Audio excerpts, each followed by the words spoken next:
Aujourd'hui, je vais répondre à une question que vous vous posez peut-être ou que certains de vos proches vont certainement vous poser dans les prochains jours ou dans les prochaines semaines. À chaque poussée du Bitcoin, c'est la même chose. Est-ce qu'il n'est pas trop tard pour acheter du Bitcoin? Ça fait quelques jours que Bitcoin s'est installé au-dessus des 100 000 $. Son prix a été multiplié par 3 depuis janvier 2024 et l'arrivée des ETF. Alors, à juste titre, on pourrait penser qu'il est trop tard, que son potentiel est limité et surtout que cela devient de plus en plus dangereux d'investir dans Bitcoin. Pourtant, je peux t'assurer que plus le temps avance, plus le temps passe et investir sur Bitcoin devient de moins en moins risqué. Ça te paraît peut-être étrange dit comme ça, pourtant c'est juste mathématique. Je te dis tout dans cette vidéo, alors reste bien jusqu'à la fin, pense à t'abonner en cliquant par ici et activer la petite cloche pour ne rater aucun de nos futurs contenus. Dans cette vidéo, je vais te développer une notion absolument indispensable pour bien comprendre l'investissement en crypto. On va parler de supply, on va vulgariser cette notion essentielle, on ne va pas aborder toutes les histoires de décentralisation, d'indépendance des gouvernements ou de blockchain qui ont aussi certes un rôle dans la valeur du Bitcoin. Mais ici, on va parler mathématiques, on va parler uniquement de cette notion de supply. Parce que la plupart des gens aujourd'hui pensent que c'est plus risqué d'investir dans Bitcoin parce qu'il est plus cher qu'il y a un an, plus cher qu'il y a 2 ans ou même 10 ans. Et oui, quelque part, je les comprends quand on voit la progression folle du roi des cryptos, mais tu verras à la fin de cette vidéo que c'est pas du tout, mais alors pas du tout le cas. Et avant de développer le pourquoi, le comment, je te propose une nouvelle fois de t'abonner en cliquant par ici et d'activer la petite cloche pour être au fait de toutes nos nouvelles vidéos. Et puis tu peux aussi liker, cliquer sur le pouce bleu parce que je vais te partager d'entrée un joli bon plan. Alors je ne sais pas à quel moment tu vas pouvoir regarder cette vidéo, peut-être même que l'offre aura à ce moment-là évolué, mais le lien que je te laisse en description restera lui le même. Donc en ce moment, en juillet 2025, tu peux récupérer 10 € chez Bitvavo. Je t'explique tout ça. D'abord, il faut savoir que Bitvavo en termes de plateforme crypto, c'est du sérieux. Cette plateforme a été créée en 2018 à Amsterdam. Elle s'est imposée comme le leader européen pour trader des cryptos contre des euros, avec un volume d'échange qui a dépassé les 100 milliards d'euros en 2024. Il y a déjà plus de 2 millions d'utilisateurs qui lui font confiance et ils sont en conformité parfaite avec MiCA, la réglementation européenne concernant les actifs numériques. Donc tu vois, c'est carré. Et côté offre, il y a suffisamment de quoi faire puisqu'il y a plus de 375 cryptos disponibles, du Bitcoin à l'Ethereum en passant des altcoins comme Solana ou des tokens DeFi comme Aave.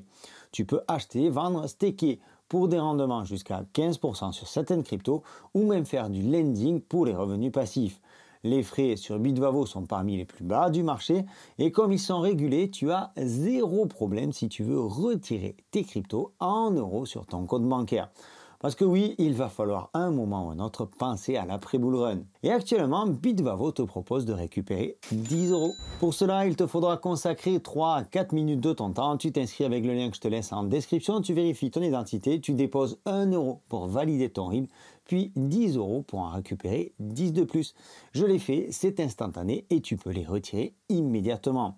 Comme je te le disais, au moment où tu verras cette vidéo, tu auras peut-être une autre promo, mais si tu ne veux pas rater celle-là, alors clique vite sur le lien en description, prends 5 minutes et récupère tes 10 €. Alors je ne suis pas là pour refaire l'histoire, mais on peut se remettre dans le contexte le 3 janvier 2009, le jour où le premier Bitcoin est créé. À ce moment-là, il ne vaut rien, il ne vaut absolument rien.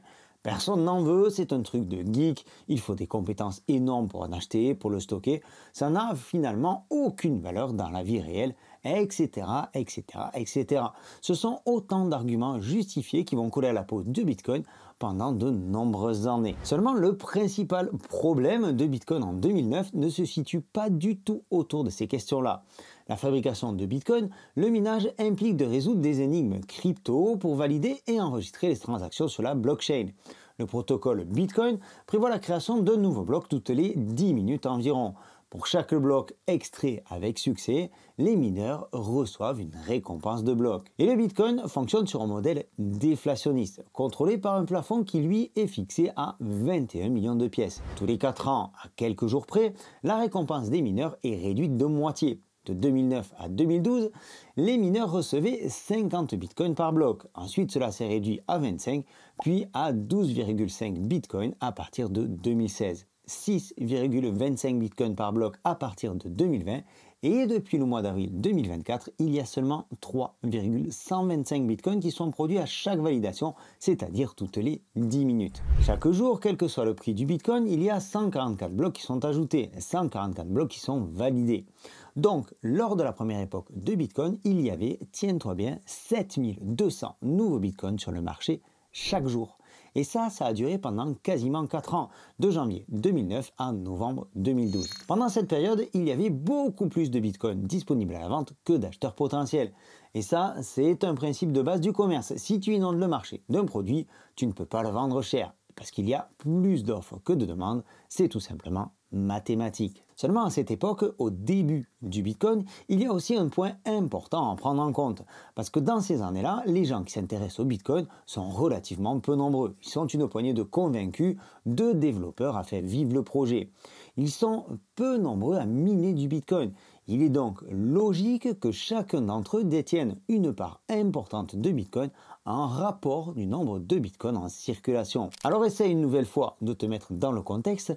En 2009, tu as la possibilité d'investir dans un actif totalement inconnu dont la production journalière est très importante et dont certaines personnes détiennent une grande quantité, une énorme quantité qu'ils pourraient vendre à tout moment. Est-ce que tu arrives à ce moment-là à estimer le niveau de risque? Ce niveau de risque au tout début de Bitcoin est absolument énorme. Je dirais même qu'il est de l'ordre de 12 sur 10. Là où je te rejoins en revanche, c'est que c'est toujours plus facile de dire après coup « si j'avais su ». Le premier jour du Bitcoin, il y a donc 7200 pièces qui sortent du minage. Le deuxième jour, il y a à nouveau 7200 pièces qui sont produites. Le troisième aussi, le quatrième, le cinquième, etc. etc. Comment est-ce que tu veux qu'un actif prenne de la valeur si on en produit à tour de bras? C'est juste impossible. Et comme je te le disais, ils ne sont que quelques-uns à ce moment-là à détenir la majeure partie des bitcoins en circulation.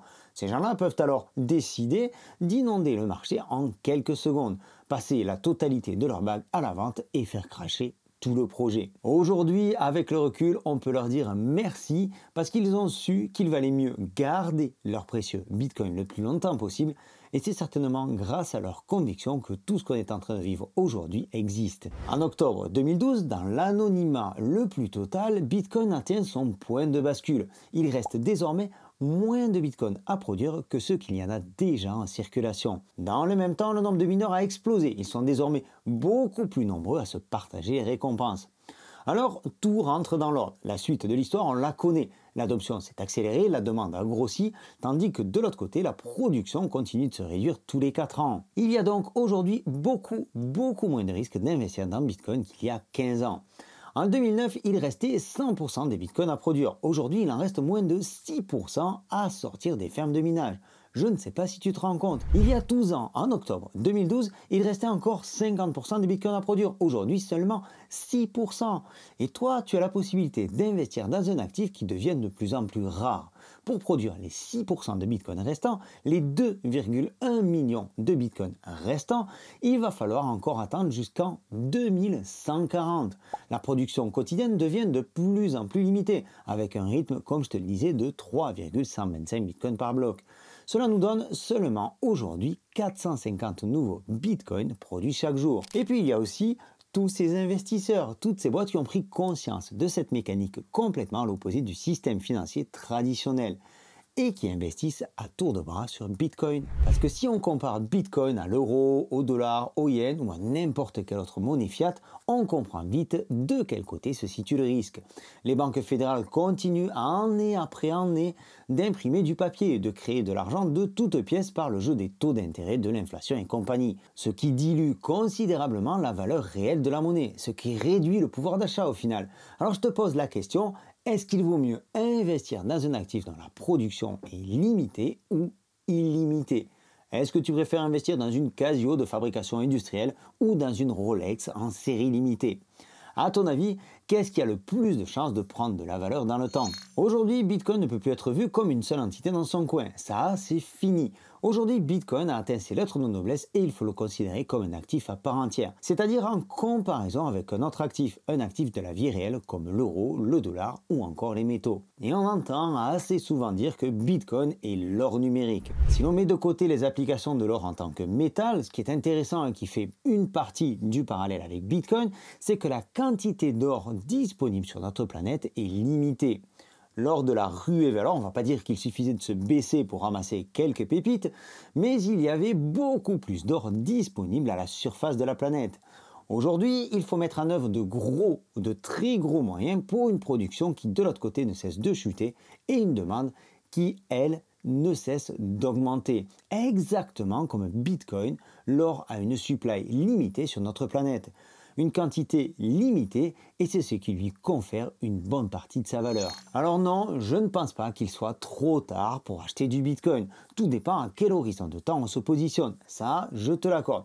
Cependant, je suis convaincu qu'il est beaucoup moins risqué d'acheter du Bitcoin aujourd'hui en 2025. Avec une production qui chute, une quantité encore à extraire qui se rapproche de zéro et une demande en constante augmentation, comment est-ce qu'il serait possible de dire qu'investir dans Bitcoin est dangereux aujourd'hui en 2025? Certes, le potentiel est peut-être un peu plus limité qu'il y a 10 ans, mais je serais encore tenté de te dire qu'on verra bien ce que l'avenir nous réserve. Je vais tout de même conclure cette vidéo par un court disclaimer. Ne pose pas ta maison sur le Bitcoin, ni tous les sous de tes vacances. Bitcoin se voit sur le long terme. Je ne pense pas qu'on revoit un jour les 50 000 $. Je suis convaincu qu'on ira chercher 1 million, voire même beaucoup plus. Mais pour ça, ça ne se fera pas en ligne droite et il faut s'y préparer parce que Bitcoin reste tout de même un actif très volatile. J'espère que cette vidéo t'a plu, j'espère qu'elle t'a apporté des éléments de réponse quant aux origines de Bitcoin, quant à son évolution et surtout quant à sa supply, sa fabrication et la façon dont il est distribué, ce qui crée quelque part toute sa valeur.